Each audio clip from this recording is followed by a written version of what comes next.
Ladies and gentlemen, please welcome Senator John Kerry of Massachusetts.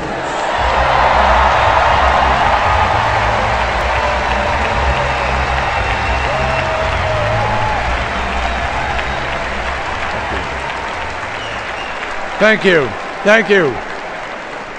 In this campaign, we have a fundamental choice.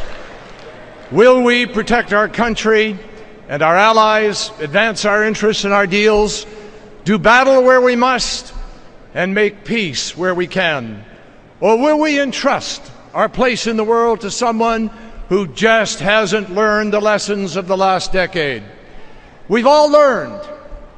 Mitt Romney doesn't know much about foreign policy, but he has all these neocon advisors who know all the wrong things about foreign policy. He would rely on them. After all, he's the great outsourcer. But I say to you, this is not the time to outsource the job of commander-in-chief. Our opponents like to talk about American exceptionalism, but all they do is talk. They forget that we are exceptional not because we say we are, but because we do exceptional things. We break out of the Great Depression, win 2 world wars, save lives fighting AIDS, pull people out of poverty, defend freedom, go to the moon, and produce exceptional people who even give their lives for civil rights and for human rights. Despite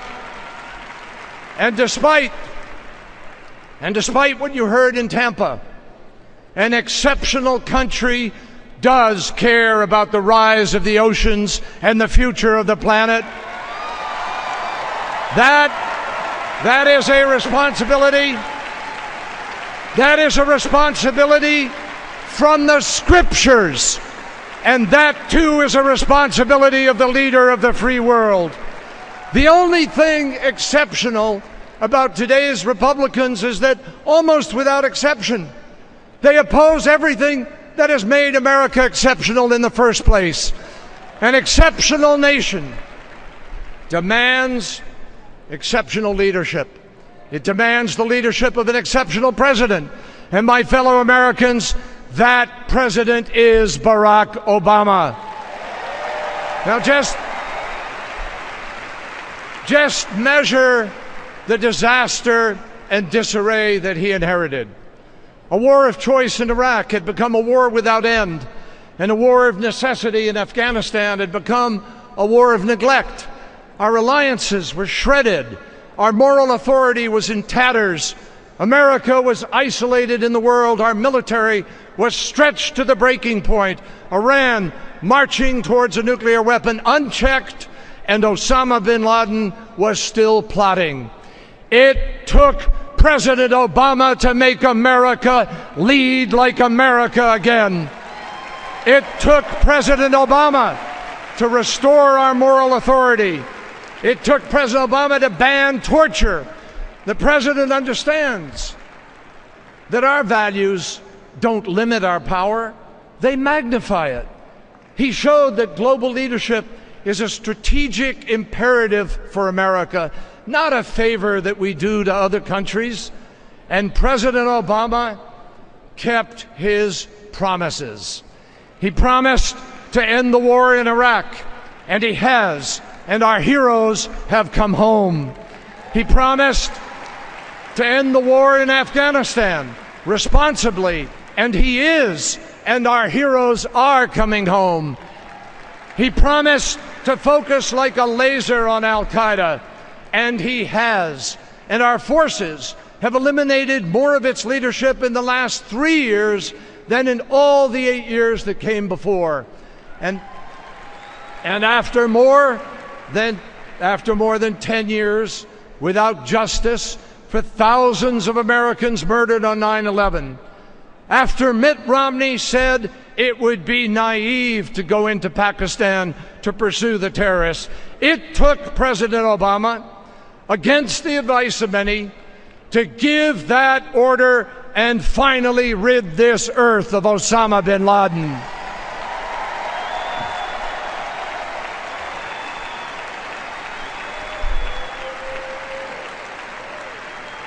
Ask Osama bin Laden if he is better off now than he was 4 years ago.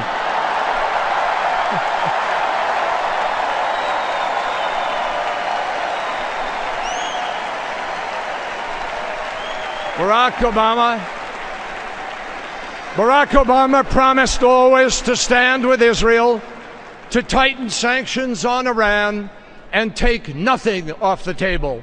Again and again, the other side has lied about where this president stands and what this president has done. But Prime Minister Netanyahu set the record straight. He said, our two countries have exactly the same policy. Our security cooperation is unprecedented. And when it comes to Israel, my friends, I'll take the word of Israel's Prime Minister over Mitt Romney any day.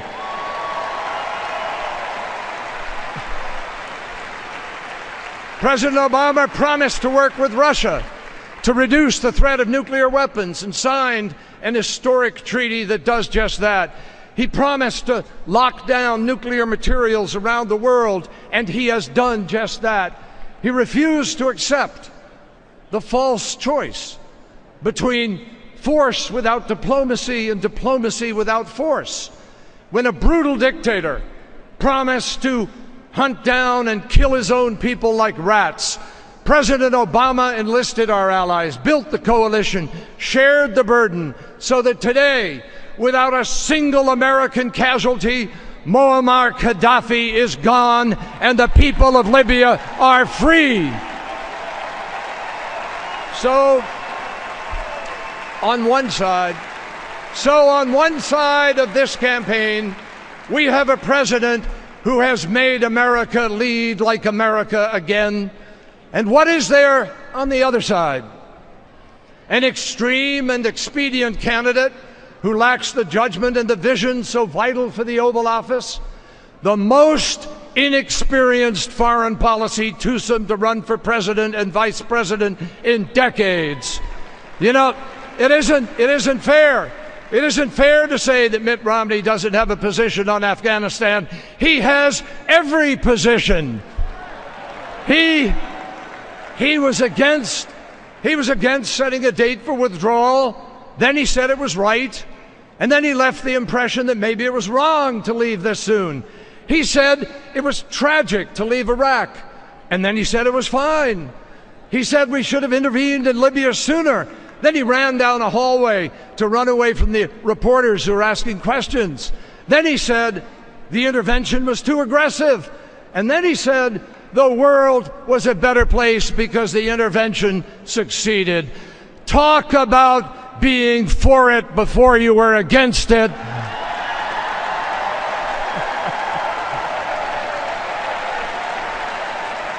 Mr. Romney, here's a little advice.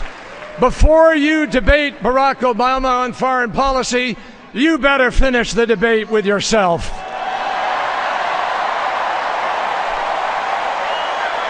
Now, President Mitt Romney, President Mitt Romney. Three very hypothetical words that mystified and alienated our allies this summer. For Mitt Romney, an overseas trip is what you call it when you trip all over yourself overseas. You know, it wasn't a goodwill mission, it was a blooper reel. But a Romney-Ryan foreign policy would be anything but funny. Every president of both parties for 60 years has worked for nuclear arms control, but not Mitt Romney. Republican secretaries of state, from Kissinger to Baker, Powell to Rice, President Bush, 71 United States senators all supported President Obama's New START treaty, but not Mitt Romney. He's even blurted out the preposterous notion that Russia is our #1 geopolitical foe. Folks, Sarah Palin said she could see Russia from Alaska. Mitt Romney talks like he's only seen Russia by watching Rocky IV.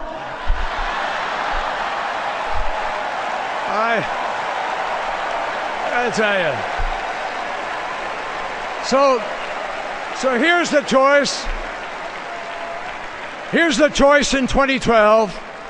Mitt Romney, out of touch at home, out of his depth abroad, and out of the mainstream, or Barack Obama, a president who is giving new life and truth to America's indispensable role in the world, a commander-in-chief who gives our troops the tools and training they need in war, the honor and help they have earned when they come home.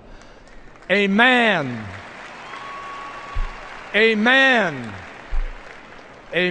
who will never ask other men and women to fight a war without a plan to win the peace. And let me say something else. Let me say something else. No nominee for president should ever fail in the midst of a war to pay tribute to our troops overseas in his acceptance speech. Mitt Romney was talking about America. They are on the front lines every day defending America, and they deserve our thanks.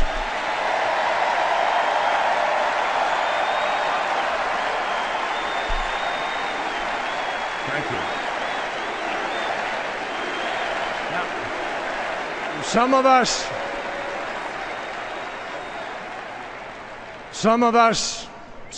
from a prior war remember coming home was not always easy. President Obama has made it his mission that we welcome our troops home with care and concern and the respect they deserve. That is how an exceptional nation says thank you to its most exceptional men and women.